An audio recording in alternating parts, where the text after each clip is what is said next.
We now begin part 2 of our Introduction to Philosophy, looking at philosophy and religion, specifically Western philosophy and Western religion. Now, going way back, we can look at this in the context of the problem of faith and reason.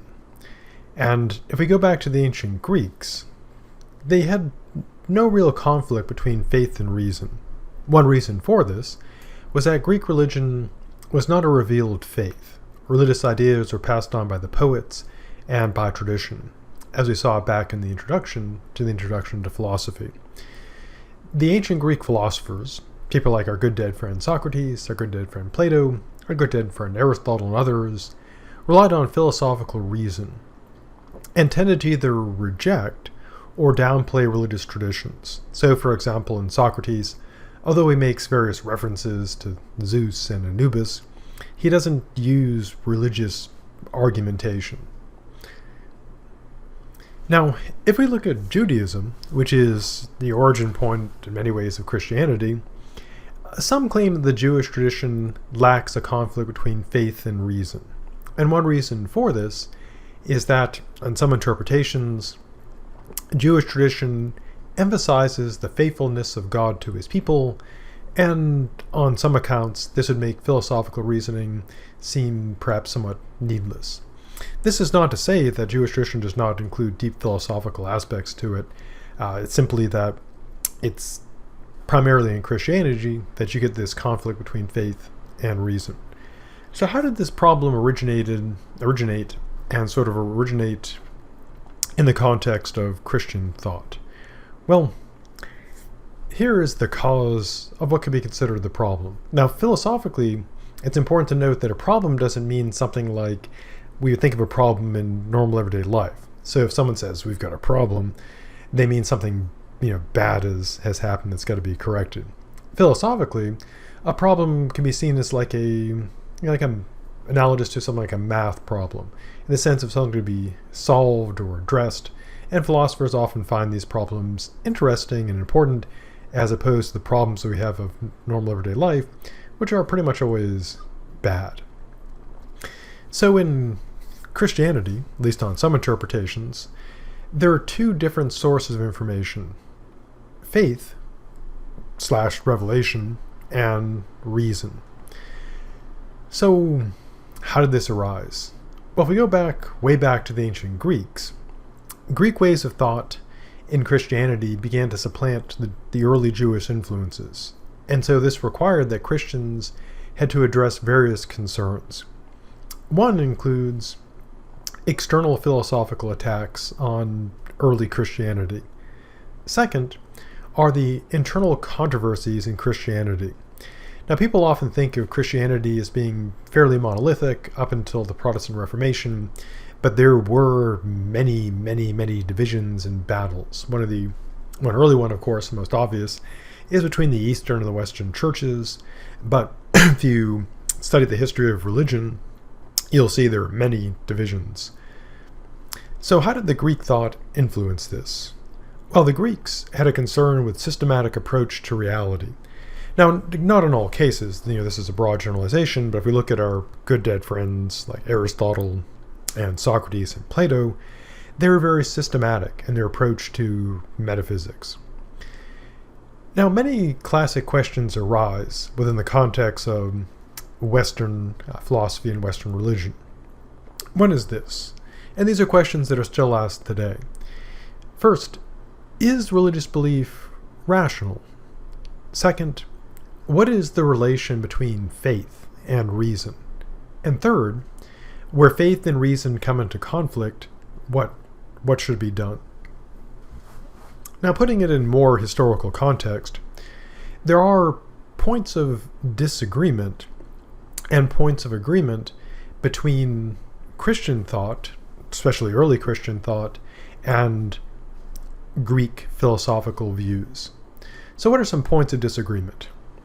Well, first, Christianity distinguished itself from the views of many of the ancient Greek philosophers like Plato in the following way.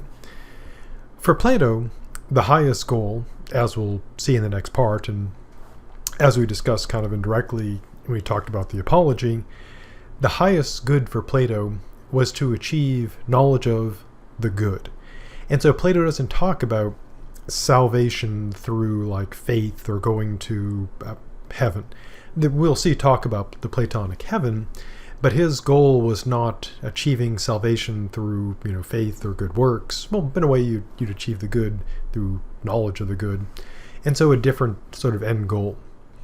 Plato also seemed to have accepted reincarnation. And again, this varies throughout the dialogue. So in the Apology, as we saw, Socrates considers maybe death is it. It ends. Maybe you go off to a heaven-like place. And then in other philosophical writings, Plato, for example, in the Meno, Plato argues for reincarnation, that you die, and then you commune with the forms, then you come back. Because reincarnation is to be incarnated again. Now in Christianity, there tends to be a notion of a permanent afterlife. You die, and heaven is forever, and also hell is forever. Although, of course, there's Judgment Day when people come back, which would technically be reincarnation. Other Greek philosophers included the Epicureans. We get our modern term Epicurean from these ancient thinkers, and roughly put, it means, in the modern sense, someone who appreciates the finer things in life, especially things like fine foods. So these philosophical Epicureans advocated a life of pleasure, and they claimed the soul ceased to exist after death, which of course would be in direct contrast with standard Christianity, if there is such a thing. So how did they agree? Well, there are some strong points of agreement. Plato, as I mentioned before, did claim that the soul is immortal, at least in some of his works. So that's a point of agreement between Plato and many forms of Christianity, that the soul exists forever. Also in Plato, there is the concept, the transcendent realm, the world beyond this realm, is of greater concern than the material world, which is something you see in many forms of Christianity, that it is heaven that matters. Now, of course, there's always exceptions. Christianity is not monolithic, and there are variations within Christianity that placed a great deal of emphasis on success here in this world, where the emphasis is on making money, getting cars, etc. Our good dead friend Aristotle also had a huge influence on Christianity. He presented arguments that were later employed by thinkers such as our good dead friend Thomas Aquinas to try to prove God's existence.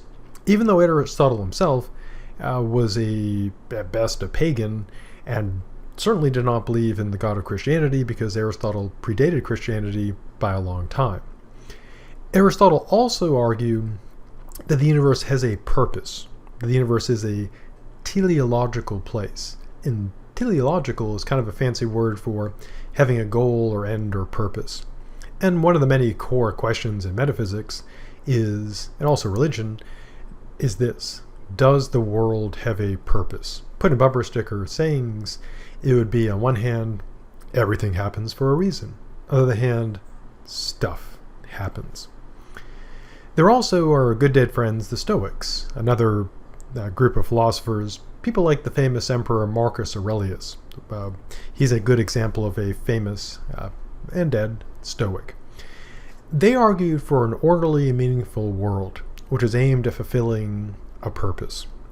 So many philosophers believe in a purposeful world, and that does mesh up nicely, obviously, with the religions like Christianity, which have a definite purpose. Now, the main book of much of Christianity, and again there are many, many variations, it would be a mistake to talk sweepingly about Christianity. The biblical traditions include some strong anti-philosophical content, in part because during the time period that Christianity was in its formative stages, there was strong opposition from philosophers. They were the competition. But of course, one thing about having competition is, one, you've got to oppose it to keep it from winning, but also you want to win over your competition. And so we'll see both anti-philosophy and pro-philosophy. So in Paul's first letter to the Corinthians, he noted that the wisdom of the world is foolishness in God's eyes, and Christ's gospel seems foolish in the eyes of pagans. And in one of his quotable quotes, Paul said, "Make sure no one traps you and deprives you of your freedom by some second-hand, empty, rational philosophy based on the principles of this world instead of on Christ." So that's pretty, anti-philosophical. But again, if you want to be purely pragmatic about it, the philosophers were a competition. And so, to use an analogy, if you were running a company and you had a competitor trying to sell something else, like if you were Apple competing with Microsoft, or Android competing with Apple, you'd want to say some negative things about your competition. Now, the Bible also does contain some pro-philosophy. Why? Well, again, if you have a view and you want people to accept it, you'd want to recruit people as well. Everyone cannot be an enemy if you want to gain, converts. So Paul told the Stoics and Epicureans that all three of them worship the same God. It's just that Christianity had, better and more information. As you might imagine, the Stoics and Epicureans, many of them disagreed with that. Paul also quoted the Stoics to support his theology, and when talking about the ancients, because one thing that is an interesting point in philosophy and also Christianity is this: what do you say about the people who were around long before Christianity, before monotheism, Judaism, Islam, etc., Buddhism become a thing? What about them? And if one has the view that it's only through faith in God or a particular version of religion that you get salvation, what about all the people who came long before? So what Paul said was this.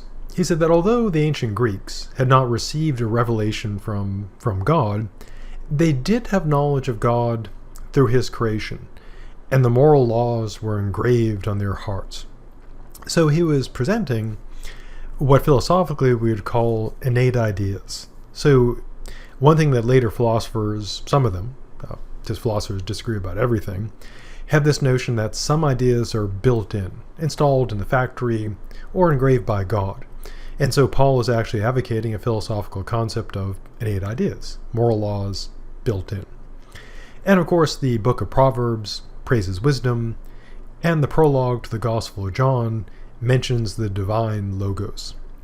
And so, since Christianity arose in the context of the Roman Empire, with strong influence from Greek and Roman philosophy, these philosophical views are both competitors, but also provided ideas as well. And so we see this interaction and competition that persists to this day. So then, what happens in the future, our past? Well, next we'll turn to looking at the 11th and 12th century, so quite a jump ahead.